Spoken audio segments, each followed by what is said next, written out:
This is Rock Until already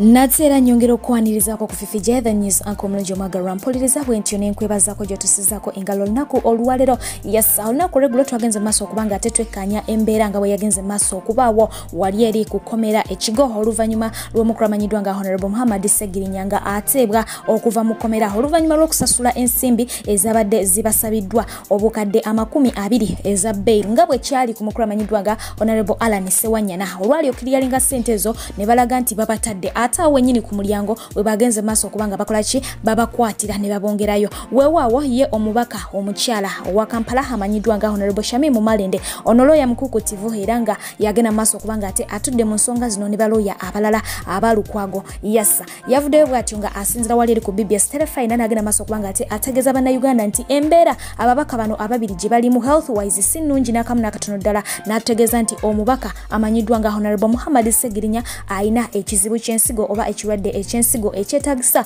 okubanga ajjanjabibwa mu bwangu ddala ate nga n'omubaka amanyidwa nga Honorable Alan Sewanyana naye embeera yetewomya tooke kinajjukira nti omukulu oyo amanyidwa nga Honorable Muhammad Segirinya yali yakateebwa emabega keeyo okuva mu komera wali eri ekitalya era bwatyo yaddusibwa mu ddwaliro ng'embeera sinungi ekyamuviirako n'okubanga agetinga transferred okuva mu ggwanga erya Uganda okutwalibwa mu mawanga ageebweru asobole okubanga ate afuna obujjanjabi obusingako weewaawo embeera bwetyo bweyimiridde side eyo naye nga ye omwogezi wa poliisi amanyidwa nga Fred Enang yavuddeyo n'agenda maaso okubanga ate ategeeza bannayuganda nti omukulu amanyidwa nga Honorable Muhammad Segirinya bwatyo yakwatiddwa poliisi n'amagye agakola mu by'okunoonyereza ku butujju era n'ategeeza nti ono baakumwongerako emisango emirala kwejonga kwe kuli egy'okuwamba gavumenti gattako n'okukuma mu bantu omuliro okusobola okuba nti beekalakaasa jjukira nti n'omukulu amanyidwa nga Honorable Alan Sewanyana naye yayongerwako emisango emijja embeera bwetyo bwefaananye ku ground oba embeera bwetyo sofa bwekyayimiridde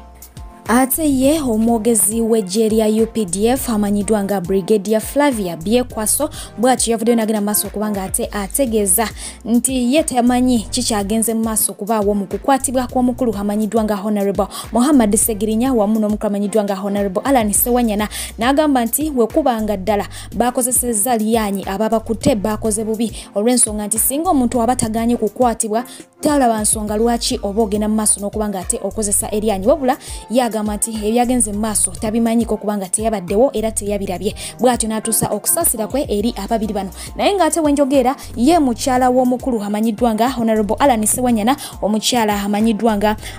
Mrs. Lydia Namata bw'atyo yavuddeyo n'agenda mu maaso kubanga ate ensonga ze azitwala mu kooti n'agiwanjagira egende mu maaso kubanga ate ebanja gavumenti ba n'abategeeza nti amwetaaga nga mulamu oba nga mufu babumuwe olw'ensonga nti ensimbi ze babasaba eza bail obukadde 20 basobola okuzikuŋŋaanya ne baziwaayo ate kaakati baziwaddeyo ate bazzeemu bamukutte kwegamba bimusobedde eka ne mu kibira wabula nga ate y'omukulu amanyidwa nga Lord Mayor Elias Lukwago Ssaalongo era nga y'omu ku balooya abatudde mu nsonga zino bw'atyo avuddeyo n'agenda mu maaso okubanga ate era azoogerako n'asaasira n'abantu abo bannayuganda abakyagenda mu maaso okubanga batunuulira ensonga eno nga ey'okubalaata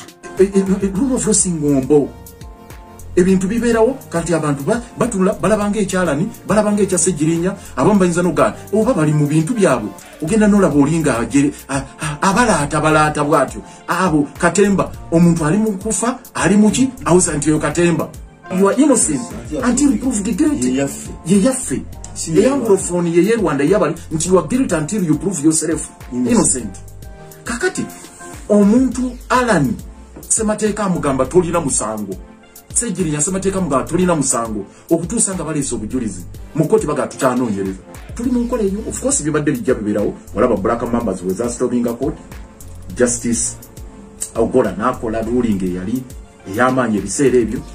Kiyemba Mutale katono bamuttire ku kkooti ku lunaku Kiyemba Mutale n'okutuusa olwaleero taddangulu kutereeranga so bino ebintu bye twogerako bannange nyiza okuba ne issues zange na buli omu mu Uganda naye bwe kituuka ku rule of law civil liberties constitutionalism ebintu ebyo bikulu kubanga ezo ze values eggwanga kwe lizimbirwa bw'otabeera na rule of law na values ezo ze twogera eri eggwanga liba mu kaseera kakati abaga olwali mwami Yoweri Museveni ffenna tulina omukondeminga kye yagambye nti abalamuzi tebalina gaba bbeeyiru ekintu ekyo kuba kati bano kye bakola baga nti bbeeyiru erina okufa nga mwina parliament mwina mbaka wa parliament nga mwina bimwagala okunoonyereza omukwata temuyinza kulinda kumala muwa beero ate ne mujja ne mumuyolera ku kooti kitegeeza waliwo ekizibu kiri museveni gyenseza mwami Museveni kati bino tebikyali by'amateeka si bya misango bya bufuzi owabidde Alan omuvunana okutta abantu that's murder omuvunana ayinako ne treason ndowooza terrorism oyinako abedi bayaeringa n'abetinga kati okyaleeta musango ki bwe wamukwatidde gogenda okuleeta mu kooti ate omutwale mu kooti masho bibyo byakyagulanyi byamuwayiriza mbirine mundu mu hoteli nga butuli ya Mwarua Museveni. Amawulire agava ku byalo gye tuwangalira bino nno nga byo bivuddeyo mu district ye Buyikwe biraga nti embeera sinungi n'akamu nakatono ddala omuwendo gw'abaana abafuna embuto gwo gulinnyidde ddala era nga bano bali wansi w'emyaka 17 yes wabula ng'ate webisingira okuba nga bennyamiza kwe kuba nti bano tebaagala kgenda mu ddwaliro kunywa ddagala si lwakuba nti tebaagala bwagazi wabula batyayo olw'ensonga nti bato nnyo okuba nga basitudde embuto mulimu abe 13 mulimu abe 12 mulimu abe 10 naye nga bali mbuto kakati batyogenda mu malwaliro okuba nga banywa eddagala so nga ate n'abakadde baabwe nabo bibasobedde abamu tebamanyi bataata ba mbuto zino olw'ensonga nti abaana abamu ku bo bakwatibwa bukwatibwa so nga ate abalala ba boyfriend nabo bato bali mu myaka gye gimu bakyasula mu maka g'abakitaabwe ne bannyaabwe bakyalina okuba nga basoma embeera bwetyo bwefaananye esaidi eyo naye nga ye pastor amanyiddwa nga pastor Aaron Mutebi owa Entebbe Miracle Center yagenze maaso oba yagenda maaso okuba nga ate ayisaawo obubaka obwegayirira omukyala amanyiddwa nga Janet Kataha Museveni ng'ono ye minisita w'ebyenjigiriza ng'amwegayirira agende maaso okuba nga ate akirowoozaako ekyokuba nga azza abaana bano ku masomero kubanga kikoze kinene nnyo okulaba nti kizingamya abaana bano okutuuka okuba nga bafunda embuto ku byalo. The First Lady and Minister of Education and Sports and the mother of this nation, Honorable Janet Kataha Museveni. Let's consider reopening academic institutions as quickly as possible. Coronavirus has killed 44 people in 7 months as of today. That is 6 people per month. But Mama, do you know how many women have died in 7 months when they are giving birth? Every day in Uganda, we lose 16 women giving birth. That is 480 women per month. That is 3,360 women who have died giving birth in Uganda in 7 months, where coronavirus has killed only 44. Of course, these 44 people who have died of coronavirus is a huge loss of life to the people of Uganda. But you cannot compare them to the destruction the school closure has caused. Recently, Mama, there was a study in Britain where the British scientists recommended to the government to open up schools. They found out that children are in danger of contracting coronavirus while at home more than when they are at school. It is the same situation happening in Uganda. These children who are at home, whose schools are locked down, their parents, their uncles, their nephews, their mothers go to work every day. These are the same people you find in Chikubo, you find in taxis, you find in Chiembe, you find in shopping malls, you find in arcades. In the evening, after contracting virus, they take it right into the homes where the children are. So children are more safer in school than at home. During this academic institution's closure, a number of bad things have happened to our children. Many girls have been raped at home. Many young girls have been molested while at home. Many young girls in secondary school are having unwanted pregnancies. Many other thousands are in forced marriages against their will. Hundreds of our young girls have lost their virginities while at home. Children in primary schools, in P3, P4, P5, and P6 have been defiled while at home by their own parents, by their own uncles, by their own brothers because of the school closure. This is unimaginable. This is incomprehensible. This is unexplainable. But it has come as a result of academic institutions shut down. Mama Janet, this is a whole generation lost because of coronavirus effects. Finally, mama, we have lost good brains teachers of mathematics and chemistry and physics and history and science who will never return.